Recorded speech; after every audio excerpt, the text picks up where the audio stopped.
Por otro lado tenemos también a los números enteros. Ya revisamos cuáles son los números naturales y las 9 propiedades que cumplen. Pero ahora, si yo tengo el número 3 y quiero restarle el número 2, entonces tenemos 3 menos 2 es igual a 1. Todavía forma parte de los números naturales, de acuerdo a la propiedad de la cerradura bajo la suma que nosotros definimos hace un momento. Pero si yo tuviera los números al revés, 2 menos 3 es igual a menos 1. Pero recordemos que los números naturales los definimos como la sucesión desde el 0 hasta infinito. Entonces ya no cumple con la cerradura bajo la suma porque ya nos resultó un número que no forma parte de los números naturales. Entonces ahora definimos a los números enteros como la unión de todos los números naturales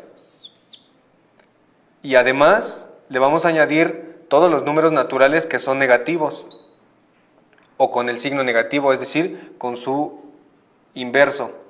Por ejemplo, entonces los números enteros los vamos a denotar con la letra Z y los vamos a definir como desde menos infinito,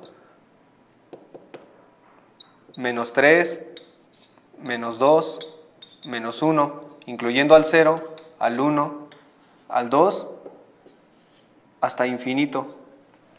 Los números enteros cumplen con las 9 propiedades que mencionamos para los números naturales y además cumplen con una décima propiedad, que es la propiedad del inverso. Por ejemplo, si tengo el número a y yo le sumo su inverso, que sería el menos a, esto me va a dar como resultado 0. Por ejemplo, si tengo el número 3, existe un número que es el inverso, que es menos 3, tal que el resultado sea igual a 0. Y para cada número entero podemos encontrar también su inverso, que va a ser su negativo. Uno de los problemas que tenemos con los números enteros es que tenemos números tanto negativos desde menos infinito y hasta infinito. Entonces presenta el problema de definir qué número entero es mayor que otro. Es muy sencillo cuando trabajamos con los números naturales, porque si tenemos el número 3 podemos decir fácilmente que el número 3 es mayor que el 2. También podemos afirmar que el 3 es mayor que el 1 o que el 3 es mayor que el 0. Pero si tenemos también números negativos, entonces se puede volver un poco más difícil. Por ejemplo, si digo que el menos 2 es mayor que el menos 3. Esta aseveración es cierta, pero puede parecer un poco confusa para una persona que no tenga bien definido cuáles son los números enteros. Podemos organizarlos en una línea recta que vaya desde menos infinito hasta infinito, poniendo al 0 como el origen. Entonces, yo tengo aquí el número 1, el número 2 y hacia la izquierda el menos 1, el menos 2 y hasta infinito y a menos infinito. Entonces yo digo que el 2 es mayor que el menos 2 es mayor que el menos 3 porque el menos 2 está más a la derecha que el menos 3. Es muy sencillo definir de esta forma cuando un número entero es mayor que otro. Si se encuentra más hacia la derecha en una línea horizontal, es mayor que otro que se encuentra más a la izquierda sobre la misma línea horizontal. Otro conjunto de números básicos son los números racionales. Los números racionales únicamente se definen como la división de un número entero sobre otro número entero, en el que el segundo número, que es el denominador de la división, es diferente de 0, ya que si nosotros tenemos un número dividido entre 0, está indefinido, tiende a infinito. Por lo tanto, el número que va debajo de la fracción siempre tiene que ser distinto de 0. Entonces, podemos decir que A es un número entero y B también debe ser un número entero. Por lo tanto, A puede ser tanto negativo como positivo. Por ejemplo, menos 2 entre menos 4. O podemos poner otro ejemplo como 3 quintos. O podemos poner otro ejemplo como el menos 1 cuarto. Esos son algunos ejemplos de números racionales en el que únicamente tenemos que dividir un número entero entre otro número entero y el segundo, que es el denominador, tiene que ser diferente de 0. Los números racionales cumplen con las 10 propiedades mencionadas hace un momento, que son las 9 que cumplen los números naturales, más la décima que cumplen los números enteros. y además cumplen con una 11ª propiedad. Esta propiedad se llama inverso multiplicativo. Esto quiere decir que si yo tengo definido un número racional a por b, siempre puede existir un número que es el inverso aditivo, por ejemplo b entre a, tal que el resultado sea igual a 1. Vamos a escribir un ejemplo numérico para esto. Si yo tengo el 2/8 y lo multiplico por el 8/2, esto va a ser igual a 1.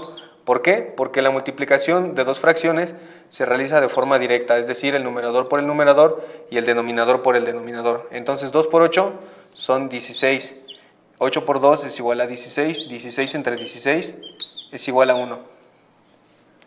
Para los números racionales podemos definir las fracciones. Como lo habíamos comentado, es dividir un número entero entre otro número entero, pero existen tres tipos de fracciones a partir de los números enteros y que forman parte de los números racionales. Por ejemplo, si yo tengo el número 3/5, a este tipo de fracciones se les llama fracciones propias, y se le llaman fracciones propias porque el número que está en el numerador es menor que el que está en el denominador. Esto quiere decir que el 3 es menor que el 5. Ahora, si yo tengo el inverso multiplicativo de esta fracción, por ejemplo, si tengo el 5/3, entonces el numerador es mayor que el denominador. Esto quiere decir que 5 es mayor que 3, y esta es una fracción impropia. Si yo divido en una calculadora esta fracción, 3/5, vamos a obtener un valor decimal. Por ejemplo, puede ser 0 punto y un número. Si yo divido esta fracción en una calculadora, voy a obtener un número mayor que 1. Por ejemplo, 1 y números decimales. Esto quiere decir que las fracciones propias pueden ser representadas como un número decimal menor que 1 y las fracciones impropias como un número mayor o igual que 1. Ahora veamos un ejemplo particular de los números racionales en el que tenemos un número entero sobre otro número entero.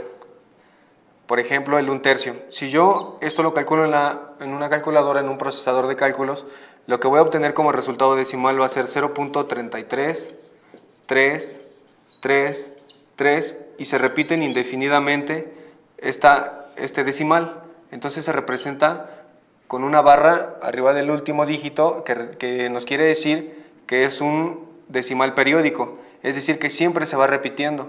Por ejemplo, si yo tengo el 2/3, va a ser igual a 0.66666, y se repite también periódicamente. Cuando un número no cumple con esta propiedad, entonces es un número irracional. Con estos ejemplos, si nosotros tenemos alguno que no cumpla con esta propiedad de que se repita periódicamente o que dé como resultado un número entero, por ejemplo, 2/4 nos da 0.5, 4/2 nos da 2. Si encontramos algún número que no cumpla con esta característica, entonces estamos ante un número irracional. Por ejemplo, el número pi. El número pi, si nosotros lo desarrollamos de manera extendida, de modo que obtengamos el mayor número de decimales posibles, vamos a encontrar que es 3.14, 15, 92, 65, 35, etc. Este número pi no se repite en ningún punto, siempre siguen saliendo números aleatorios. Entonces, número pi es un número irracional, y podemos encontrar algunos otros que pueden investigar en alguna bibliografía de matemáticas, como el número de Euler, y algunos otros.